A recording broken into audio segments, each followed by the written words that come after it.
Doctor Who and the Curse of Peladon, written by Brian Hayles, read by David Troughton. Chapter 1. The Deadly Guardian. The electric storm clawed and tore its way across the night sky like a wild animal, flaring suddenly into ripples of lightning, more eerie and majestic than the 3 moons of Peladon. The harsh wind, drowned only by fitful claps of ragged thunder, howled and keened through the crags and passes of Mount Mageshra, while far below deep-shadowed valleys and canyons echoed and re-echoed to the almost continuous shudder of sound. Yet another blaze of light flowed across the torn sky, silhouetting the mountain peak. A mighty, granite-stoned castle became starkly visible before slipping back into the darkness, its pointed turrets challenging the night. It was the citadel of Peladon.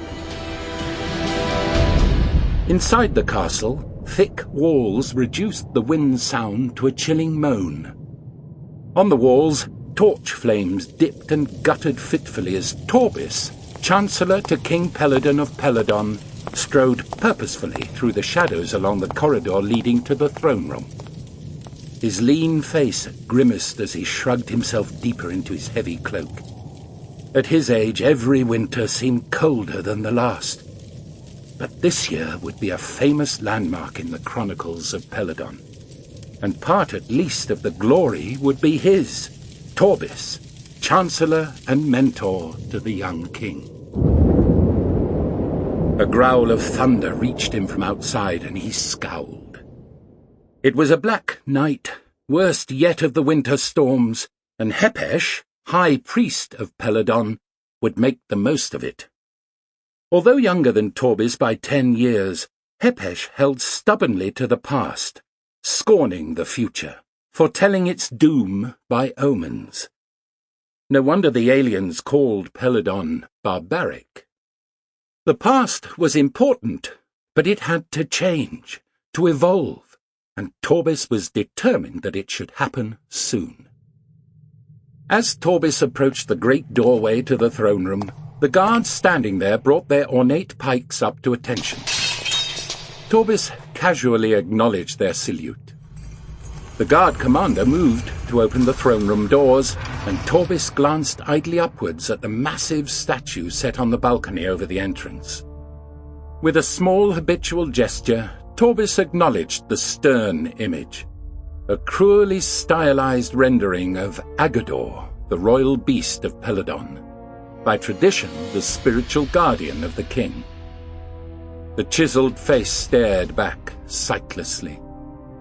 Without giving further thought to the grim stone guardian, Torbis strode forward to meet his royal master.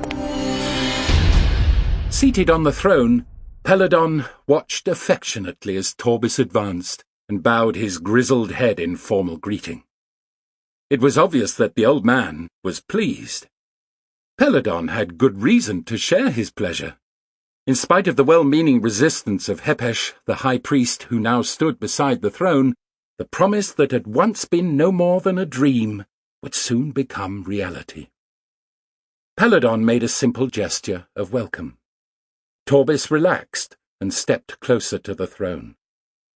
His glance took in the 2 figures standing there. Grun, the king's champion, superbly muscled, impassive, and ritually mute, and Hepesh, whose dark eyes scarcely hid his quiet hatred. Hepesh raised a richly ringed hand to stroke his beard. His glance flicked away from the Chancellor's gentle face to that of the pale, handsome youth on the throne. He so resembled his warrior father in physique and bearing, but because of the added graciousness and warmth of his mother, the Earthwoman, the boy lacked the autocratic manner of the great kings of the past.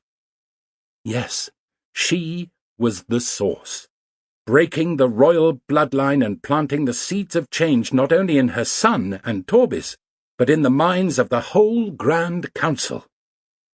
She was dead now. Hepesh and Torbis had, as regents, brought Peladon to his throne when he came of age, and he still... Sample complete. Ready to continue?